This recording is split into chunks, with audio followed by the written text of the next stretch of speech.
अगर आप सिलाई मशीन नहीं चलाना चाहते हैं और आप चाहते हैं कि मतलब जो भी सिलाई करें बिल्कुल पक्का रहे और जल्दी फटे नहीं, तो उसके लिए सबसे आसान है कि आप सुई धागे से किस तरह से देखिए सिलाई चलाएं।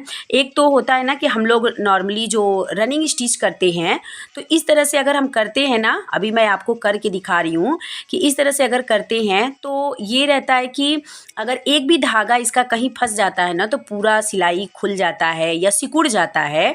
तो ये सिलाई पक्का वाला नहीं होता है कि अगर हम इस तरह से पूरा सिलाई करके कोई भी बैग बनाएं या कोई भी ब्लाउज़ बनाएं, सूट बनाएं, कुछ भी आप बनाएं, तो ये पक्का सिलाई नहीं रहता है।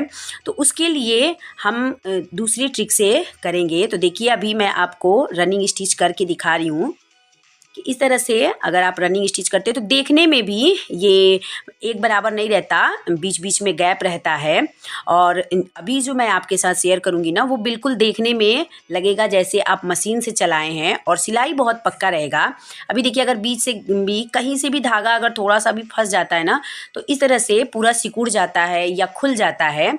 तो उसके लिए क्या करें, पहले तो इसको खोल के फिर इसी पे मैं सिलाई करके आपको दिखाऊंगी कि कैसे पक्की सिलाई करें। तो अभी देखिए सबसे पहले तो धागे को नीचे से गांठ लगाने के बाद ऊपर कर लिए हैं। अब इसके बाद 2 सूत की बिल्कुल छोटे छोटे स्टेप लेने हैं।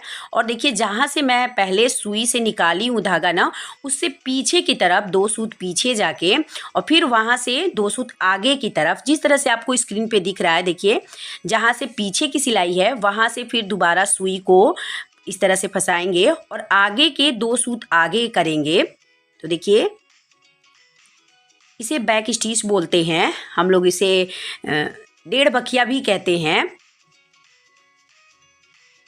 तो देखिए 1.5 बखिया इसलिए रहता है कि एक स्टेप पूरा चलने के बाद फिर आधा स्टेप पीछे जाके फिर आगे जाते हैं, तो इसलिए इसको 1.5 बखिया भी बोलते हैं, बैक स्टिच भी कहते हैं। तो देखिए इस तरह से ये बैक स्टिच करेंगे ना, तो ये सिलाई बिल्कुल धागा आप खींचेंगे ना, तो बिल्कुल सिलाई सिकुड़ता नहीं है और काफ़ी मजबूत रहता है। और दोनों तरफ, एक तरफ तो बिल्कुल जिधर से फ्रंट साइड से हम सिल रहे हैं उधर से बिल्कुल सिलाई मशीन की तरह छोटे छोटे स्टेप होते हैं, और पीछे साइड से डबल डबल करके धागा रहता है। पीछे साइड से भी अभी आपको दिखा रहे हैं कि पीछे साइड से भी इसमें बढ़िया रहता है। ये काफ़ी मजबूत होता है अगर इस तरह से। पुराने समय में मेरी मम्मी इसी तरह से, पहले मतलब सिलाई मशीन नहीं था और उनको ब्लाउज़ सिलने का बहुत शौक़ था, तो इसी तरह से करके पक्का मतलब पूरा ब्लाउज़ इसी तरह से सिलती थी। कोई भी सिलाई जो भी उनको बनाना होता था तो इसी तरह से बनाती थी। और कभी कभी होता है ना कि कोई सिलाई खुल जाती है तो उस समय मशीन निकालने का भी मन नहीं करता है, तो इस तरह से कर लें तो काफ़ी इस तरह से मजबूत रहता है। देखिए अभी खींच के भी आपको दिखा रहे हैं और दोनों साइड से देखने में भी पूरा बराबर है दोनों साइड में।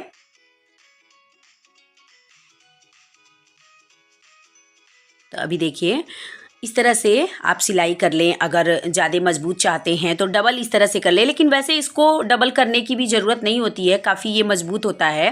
तो अभी देखिए आपको इसमें उल्टा करके भी दिखा रहे हैं कि सीधा साइड से कैसे रहता है, उल्टा साइड से कैसे रहता है, और खींच के भी दिखा रहे हैं कि देखिए खींचने पे भी बिल्कुल दिख नहीं रहा है। अलग कलर का इसीलिए धागा मैं यूज़ करी थी कि दिखे आपको। तो देखिए देखने में भी कहीं से पता नहीं चल रहा है। थोड़ा थोड़ा काला कलर इसलिए दिख रहा है क्योंकि अलग कलर का यूज़ करी हूँ।